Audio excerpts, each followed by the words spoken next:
What's going on, everybody? And welcome back to another episode of Call of Duty Zombies Revisited, where today we got Verruckt. Now, after coming from Noct and playing Verruckt is definitely a step in the right direction, but maybe a little too much. Maybe not, I don't know. This is just my opinion. First impressions from it are the split spawns, and I really like this idea.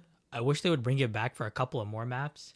I know Advanced Warfare map did it, and people were comparing it to Verruckt because I believe they're the only two maps with split spawns, and I just think it's a really cool idea because it splits your team up, and then you have to like turn on power in order to reunite, and so it kind of gives you like an early objective for what you have to do. Now in solo, it doesn't really matter. Although what I will say is the starting weapons, or just even each individual side, kind of split Verruckt into two parts. You have the jug side and the quick revive side, and the weapons are almost identical, where I believe on the jug side you have the Kar 98K for 200 points, and I think it's the M1. No, it's not the M1 carbine, it's the Gewehr for 600 points. And then on the quick revive side you have the Springfield for 200 and the M14 for 600. Now the Springfield just sucks, so that isn't better. I believe the M14 is better than the Gewehr. They might be the same. And then further on, when you open up the doors, you have the STG 44 on the jug side, and you have the Thompson on the quick revive side. It just kind of creates a balanced set, so it doesn't really matter which side you spawn on, especially because you have to turn on power anyway if you want all the perks, so it doesn't really matter. And speaking of the perks, Jug and Quick Revive, I feel like being on both sides of the starting map might symbolize something, Jug and Quick Revive, at least for solo, those are like the two must needed perks in order to survive and get to a higher rounds. Unless, you're just like Giga Chad at the game and don't need them. The perks do give more structure to the game in an arcadey feel. When you're playing Noct, it just kind of feels like a random thrown in game mode that you might play like a couple of times because there isn't much to the map. But once you add perks to it, it gives you something to like look forward to every game.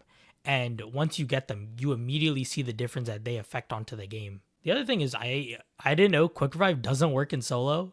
I don't know if it's just this map or it's a World at War thing. I went and bought Quick Revive. I'm like, oh yeah, this map is going to be so much easier. I have 3 chances to go down before, technically 4, but 3 chances to go down before, game over. That is not the case. Other things I noticed are that in the first 2 rounds, the zombies numbers have increased. I believe on Noct there was 4 zombies on round 1. Now we're at 6 zombies. And I believe round 2 is also 6 zombies, which I thought was a little weird. I thought they would ramp it up a little bit. You also start to see zombies lunging at you from the window, which is something that didn't happen in Noct.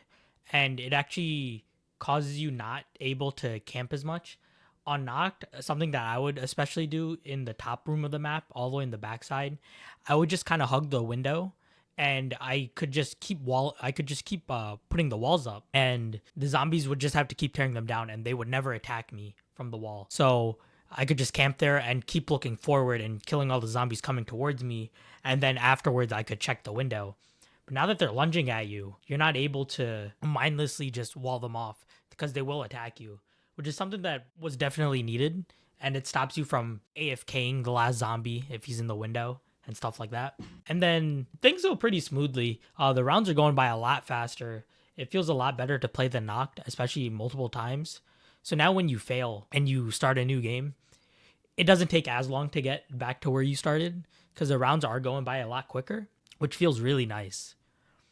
And then after round 12 is, I feel like, where the game like really steps up because the zombies are like drugged up or something. They're like running like super fast at you, and it makes it kind of hard. You'll see in the gameplay, I get like not faked out, but I get like walled off from a zombie that's like around the corner, and then I try turning around, and then I end up getting stuck in a corner. The other thing is sometimes it feels like, I don't know if it's a jug thing, but it feels like you can take more than, I think it's 5 hits. Like you'll see me jumping up in the corner trying to escape, which I don't, but it just feels like I last like pretty long. We also have the electric trap. I thought the electric trap was pretty cool. I think the best strat, I think it's really hard to train on this map. It's so close quarters and narrow that you'll just end up getting stuck at places. Not as much as Noct, but it'll still happen. And at that point, I mean, Quick Revive doesn't revive you, so you're just going down. But you'll see it here. I'm basically on the balcony and I turn on the electric trap. And I can basically just kind of sit there and watch the one window as well as like straight ahead and I can kill any zombies that aren't dying by the traps. It seems like that's the best idea to do here. However, the way I like to play through the map is either with the Thompson or the STG-44 with the trench gun. I feel like in this map, with how fast the zombies come in, the trench gun is significantly better than the double barrel since you have to do less reloading. But I like to run around the map and horde up a group of zombies, and then any zombie that gets in my way, I'll use a shotgun for, and then when I'm ready, I'll turn around and use my other gun to kill the group. I also didn't like buying the second door to power.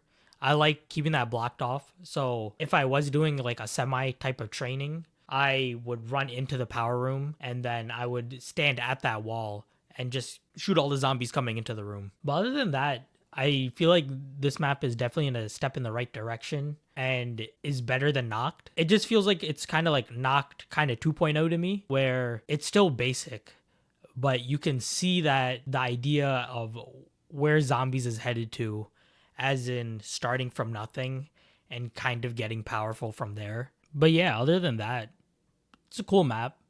I like replaying it again a lot more than Knocked. And that's really all I have to say about the map.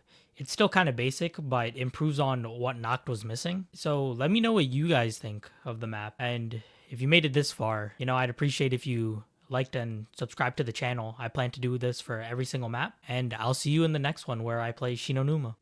See ya.